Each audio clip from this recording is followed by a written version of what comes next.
မျိုးသမီးတူသည်အယုတ်တရုတ်ကိုအမဲရောင်အရင်များဖြင့်အတွင်းပြင်အနှံ့စိတ်ဝင်သွားအောင်နှက်ဆိုင်လိုက်ပြီးနောက်အယုတ်ပေါ်တွင်သူမ၏ငွေဖွားရအမိနှင့်ငွေတက်ကရစ်ကိုရေးသားခဲ့သည်ထို့နောက်သူမ၏ကိုယ်ပိုင်သွေးဖြင့်အယုတ်နှင့်ပတိညင်စာချုပ်တစ်ခုချုပ်ဆိုလိုက်ပြီးအမျိုးသားတဦး၏ထပ်ပုံကိုအယုတ်ပေါ်တွင်ကတ်ကအစိတ်တင်စင်မိကျင်းစာတစ်ခုကိုတိုက်လိုက်လေသည်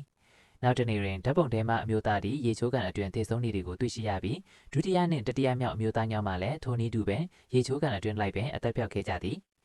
ဤကဲ့သို့လက်စားချပြီးနောက်အရာအလုံးပုံမှန်ပြန်ဖြစ်ပြီဟုသူမထင်မှတ်ထားတော့လဲအယုတ်၏ဘေးထွက်စူးကျူးများမှစတင်ပေါ်ပေါက်လာခဲ့သည်သူမထမင်းချက်နေစဉ်အယုတ်၏မျက်လုံးများကသူမကိုစိုက်ကြည့်နေတဲ့ကဲ့သို့ခံစားရသည်နေရန်ပေါ်ရှိနာယီနှင့်ပတ်ဝန်းကျင်ရှိအရာအလုံးကသူမကိုဝိုင်းဝန်းကြည့်ရှုနေကြသည်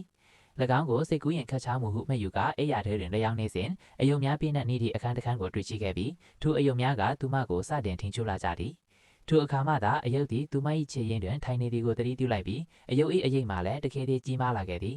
ရုတ်တရက်အယုတ်သည်အပေါ်မှခုန်ချလာတာပုတ်ပွနေသောအလောင်းကောင်အဖြစ်ပြောင်းလဲသွားပြီးသူမထံသို့တရွတ်တိုက်သွားလာခဲ့သည်